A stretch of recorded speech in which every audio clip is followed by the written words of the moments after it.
फूल इतना लगा था ले फूल ले हाथ में लगा सबका कंटा का लल तो ना और हवा वाला तो जब फूल तो नहीं हमारा हां लो लो लो लो नाना जी हमको लो लो मामा दे तो मामा दे हो गया कहानी को दो ओम ओम स्वस्ति नो स्वस्ति नो इंद्रो इंद्रो वित्सर्वा वित्सर्वा स्वस्ति नो स्वस्ति नो पूषा पूषा विश्वेदा विश्वेदा स्वस्ति नो स्वस्ति अष्टमी स्वस्ति नो बृहस्पति ददातु प्रियदस्वा मरुत प्रिस्मी मातर शुभं यावनो वृत्तिषु जगमय अग्नि जिह्वा मनव सुचक्षुषु विश्वेनो देवा तापसग मन्यहं भद्रं कर्णेभि शृणुयाम देवा भद्रं पश्येमात् वीरयात्रा इस तरह रंगे अस्तु अस्तमान अस्तनो वीर्य सेमहि देवी तंग योदायु शतमिन्नो शरदो संति देवा यत्रा नासिका जलसंतुन उत्तरासो यत्पितरो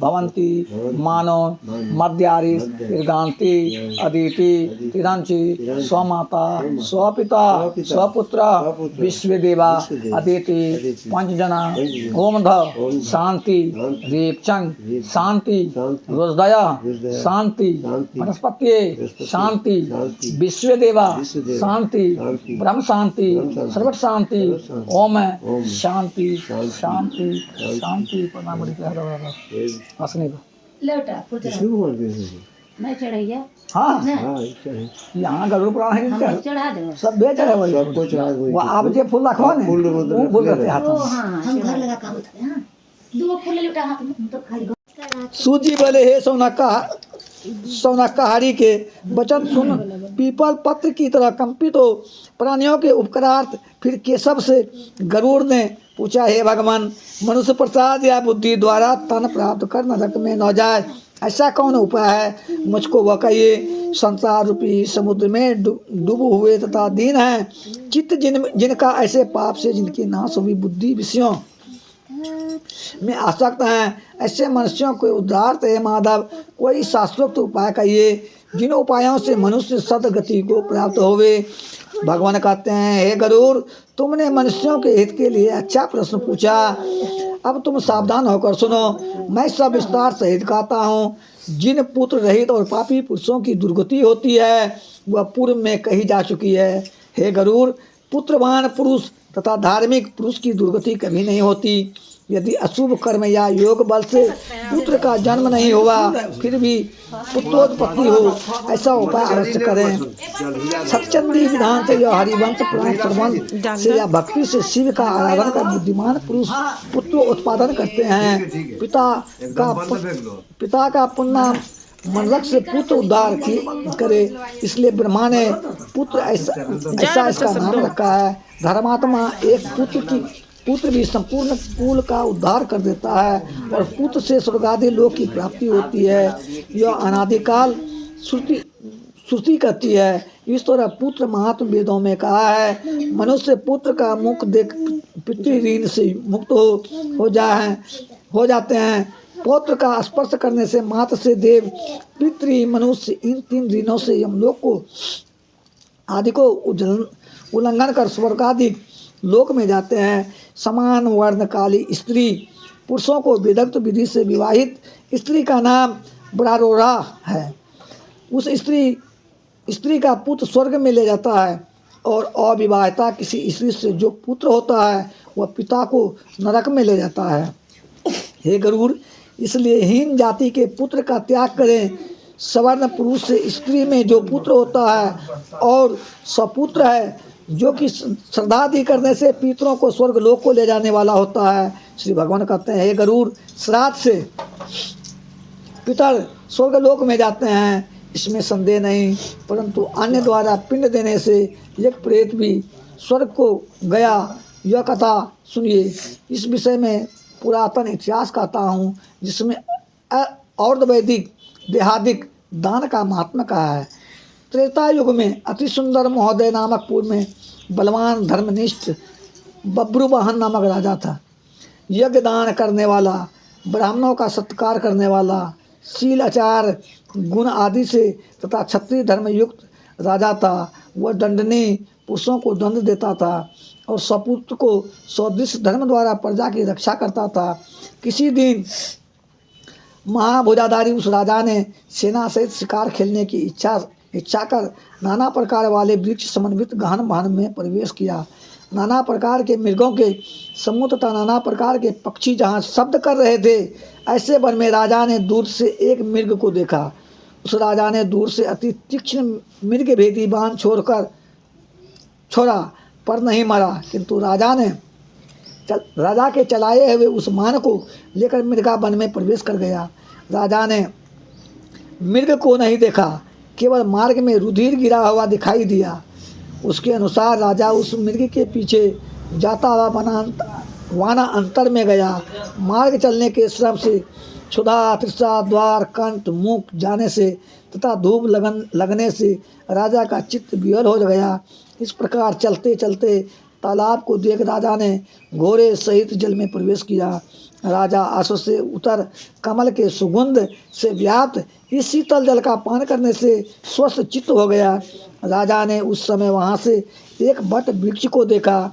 उसकी छाया को देखते ही मन के हरने वाले विस्तृत डालों से युक्त और पक्षियों के संग से शब्दायक मांसपूर्ण वन के ध्वजा सदृश स्थित ऐसे वृक्ष मूल का आश्रय लेकर वह राजा वहाँ बैठ गया। वहाँ राजा ने एक प्रेत को देखा। वह प्रेत क्षुधा तृष्णा आदि से व्याकुल इंद्रियां हैं, जिसकी ऊंचे केस वाला मैला शरीर, कुबरा मांस रहित भयानक रूप वाले प्रेत को राजा ने आश्चर्य युक्त हो देखा। और प्रेत ने भी भयंकर वन में आए हुए राजा को देख प्रसन्न हो राजा के पास जाकर उस राजा से यह बोला, हे राजन, आपके संयोग से प्रेत तत्व को त्याग उत्तम गति को प्राप्त हो धन्य मानता हूँ। प्रेत के ऐसे वचन सुन राजा बोले, हे प्रेत, काल रूप और भयानक मुख ऐसे अमांगलिक प्रेत रूप को किस कर्म योग से तुमने प्राप्त किया है? तुम इस प्रेत तत्व के कारण को मुझसे कहो, और तुम कौन हो, किस दान से तुम्हारा प्रेत तत्व छूटेगा, वह भी मुझसे कहो।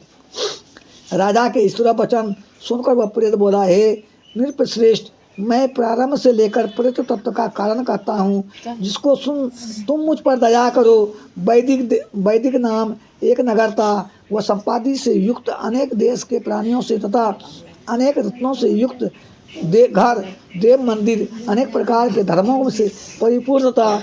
मैं उस नगर में सदा देवता का पूजन करता हुआ रहता था। मैं जाति का वैश्य, मेरा नाम सुदेव था। मैंने हव्य से देवताओं को तृप्त किया, कब्य से पितरों को तृप्त किया, अनेक प्रकार के दान से विप्रों को, अनेक प्रकार से दीन अंध कृतनांधकों को अन्नदान देकर तृप्त किया। इतना पुण्य करने पर भी मेरे सब सुकृत देवयोग से विफल हो गए। अब तुमको सुकृत के नाश होने के कारण बताता हूँ। पुत्र आदि, संतति, हितैषी, मित्र इत्यादि नहीं है, जो मेरी और देह क्रिया करें। हे महाराज, जिसके 16 श्राद्ध नहीं हुए उसका प्रेतत्व बना हुआ है। 7 श्राद्ध और हो भी गए हैं, तब भी हे राजन, मेरी तुम अर्ध वैदिक क्रिया कर उद्धार करो, क्योंकि सब वर्णों का राजा बांधव है, ऐसा कहा है। तुम क्रिया कर मेरा कल्याण करो। मैं एक मणि रत्न देता हूँ, जिससे मेरी सदगति हो तथा प्रेम तत्व चला जाए। तुम मेरी यदि फिर काम करने की इच्छा करते हो तो क्षुधा तृष्णादि दुखों से युक्त महान कठिन दूसरा प्रेत तत्व छुड़ा दो। वन में मीठे फल और सुंदर ठंडा जल है, किंतु क्षुधातुर में फल नहीं खा सकता, तृष्णापुर में पानी नहीं पी सकता। इस तरह का प्रेतपना दुख का कारण है। तुमको प्रेतपन छूटने का उपाय मैं कहता हूँ। हे राजन, मेरे लिए तुम नारायण बलि कर वेद मंत्रों के द्वारा और वैदिक क्रिया करो। इससे मेरा प्रेतत्व नाश हो जाएगा, इसमें कुछ संदेह नहीं है। और दूसरा उपाय यह है कि वे मंत्रों का उच्चारण, दान देना, जीवों पर दया करना और सत्शास्त्र का श्रवण, विष्णु की पूजा एवं सत्पुरुष की संगति करना इत्यादि उपाय प्रेत योनि नाश करने वाले हैं। ऐसे शास्त्र को मैंने सुना है, इसलिए प्रेम तत्व को नाश करने वाले विष्णु की पूजा कहूँगा। 16 मास का एक स्वर्ण, इसको दूना कर 32 मासा स्वर्ण लेकर उसकी एक विष्णु की प्रतिमा बनावें। उस प्रतिमा को एक पीताम्बर ओढ़ा, सब आभूषण आदि पहनाकर, सब तीर्थ से स्नान कराकर सिंहासन पर स्थापित कर पूजन करे। उस प्रतिमा के पूर्व दिशा में श्रीधरों, दक्षिण में मधुसूदन, पश्चिम में वामदेव, उत्तर में गदाधर की पूजा करे। मध्य में ब्रह्मा तथा शिव को स्थापित कर विधि से गंध पुष्पादि द्वारा पूजन करे। तदंतर प्रदक्षिणा कर अग्नि में घृत से होम कर दधी दूध से विश्व देवा देवताओं का तर्पण करे। यजमान स्नान कर विनय सहित एकाग्र चित्त से नारायण के समीप में अवधर वैदिक क्रिया करे। शास्त्रीय विधि से प्रारंभ कर क्रोध लोभ से रहित हो सब श्राद्ध करे। वैसे ही विस्तृत सर्ग करे। तदंतर 13 प्रधान ब्राह्मणों को और सैया दान देकर प्रेत घट का दान करे। ऐसा सुन राजा बोले, हे प्रेत, घट को किस विधान द्वारा देना? ऐसी प्रेत मुक्ति के कारण की बात विस्तार से मुझसे कहिए। बोला, हे महाराज, आपने अच्छा प्रश्न किया।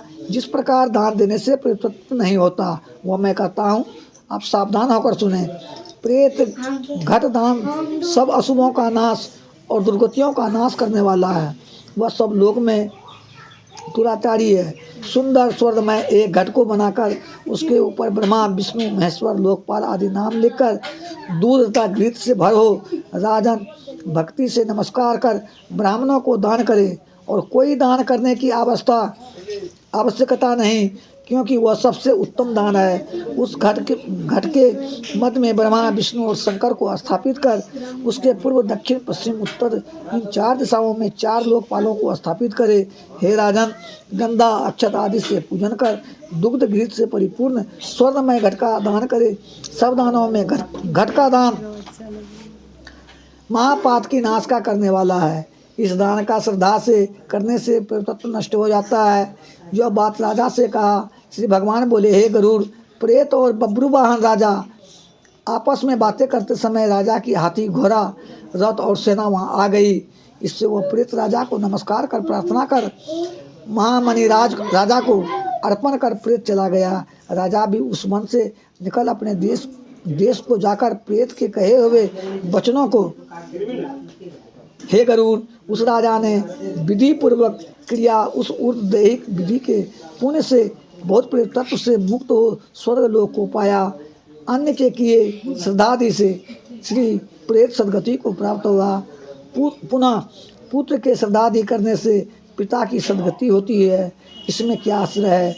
जो इस पवित्र इतिहास को सुनता है, ऐसे लोग पापाचारी हो हुए भी प्रेतत्व नहीं होते हैं। 7वां अध्याय समाप्त। बोल दे विष्णु भगवान की जय। 9 मिनट